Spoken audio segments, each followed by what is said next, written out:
So I came across this quote, right? And it basically spoke about how they are graveyards full of people who thought they had more time. And I want to say that again because reading it, grasping it, hearing it the first time kind of was a rude awakening for me. But knowing that there are graveyards full of people who thought that they had more time scares me.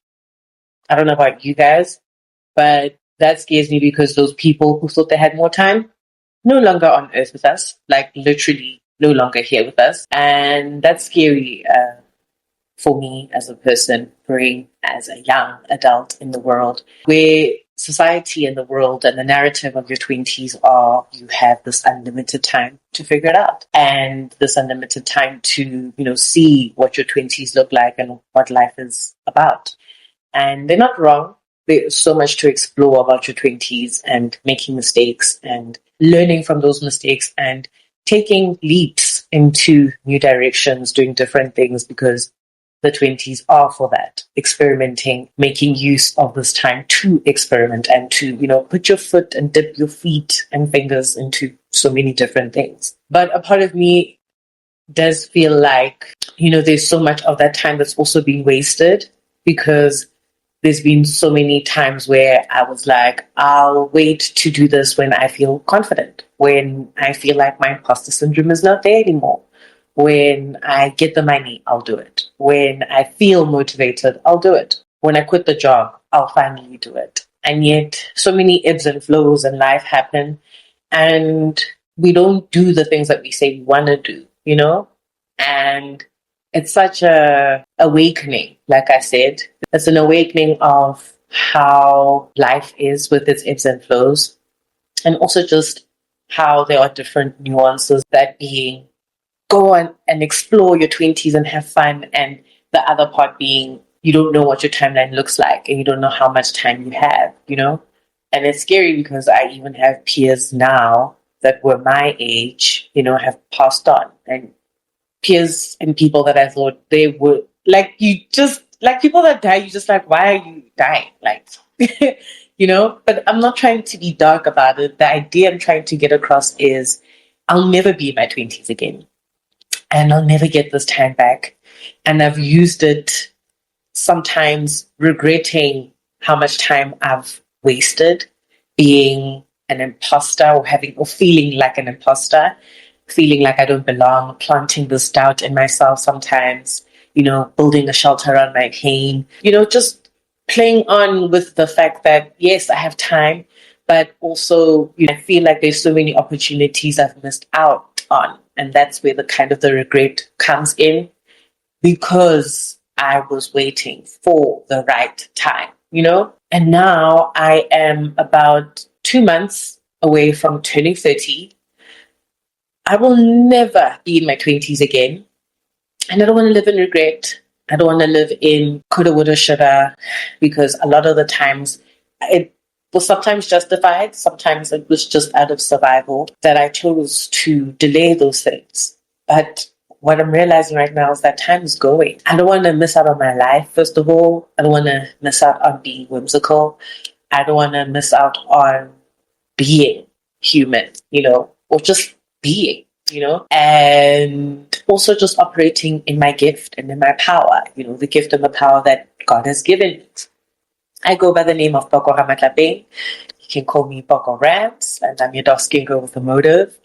And I started the Melanin motive as a way to make the unseen feel seen, the underrepresented feel represented, to having kind of conversations about how we're navigating through this life thing. I brought it up because there were so many things that I felt like sometimes our parents were gatekeeping, but also just to create a sense of community and relatability to speak about what's real between us. And I feel like part of it is, me and God collaborating to operate in my power and use my voice to impart wisdom or to gain wisdom from my peers and my community. And I've spoken about the parable of the talents before, right? So it's basically a story. The master leaves. What he does is that he leaves his wealth to his servants. So he's got 3 servants. The first servant gets 5 bags of gold. That servant works hard and makes 5 more. The second servant gets 2 bags of gold. He also works hard and makes 2 more.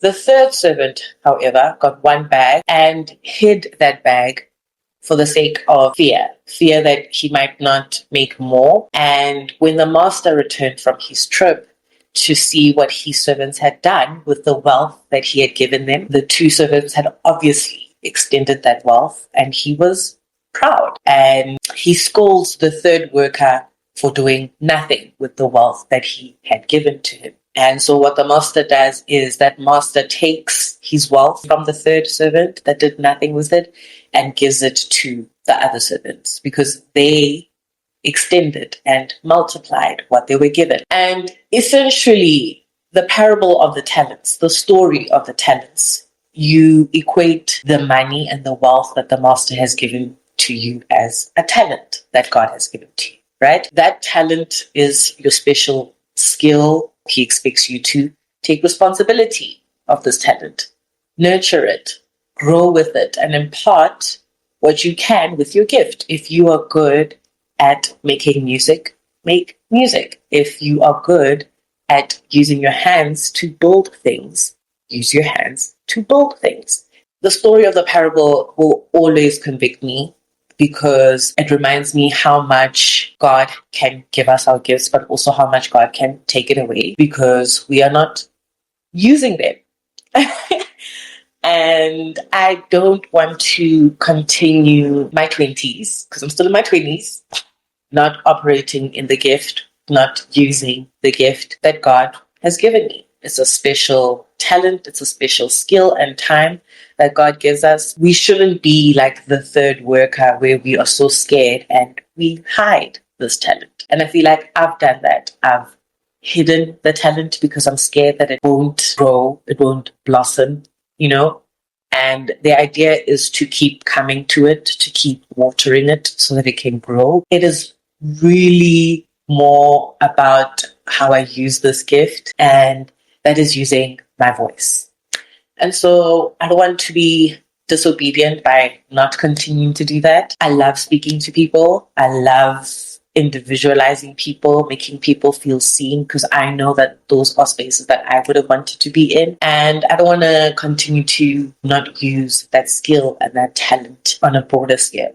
And so I'm telling you the story to convict you, to chica you into action, to make you realize that you are here with a purpose, that you are here with a gift. It is deliberate. And whatever it is that you are called to do in this world, that you find the time to nurture it and grow it, operating your talent, because God can at any point say, okay, well, you don't have the audacity to go out there, or you don't have the audacity to put up the camera and record, we're not giving you that gift. So I'm going to give it to someone else. And I know that we've seen so many times people go out there and do the things that we wanted to do. And we could have been better. It's just they had the krach, they had the audacity, I want to challenge myself, I want to challenge you to not waste your time.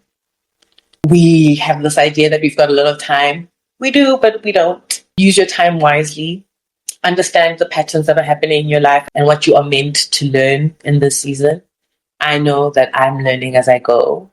I'm learning that I'll never be in my 20s again. I'm learning that I don't have the time or the luxury to wallow and be sad about things that I have no control over, things I cannot change, people's perspectives. I only have the responsibility to show up and be me.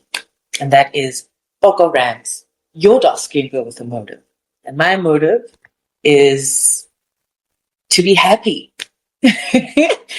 You sound like Beyonce right now, but yeah, I want to come to my life and operate in the gifts that God has given me. And if I can do that in creating spaces like I have, then I'm doing good, some sort of good, So I guess my question is for you guys is, do you feel like you are actively building the life that you want, or Are you waiting for life to feel different so that you can start? So let me know in the comments what you guys think. Let me know that I'm not going through it alone. It's your dark skinned girl with a motive, Poko Rams. Thank you so much for tuning in. Ooh.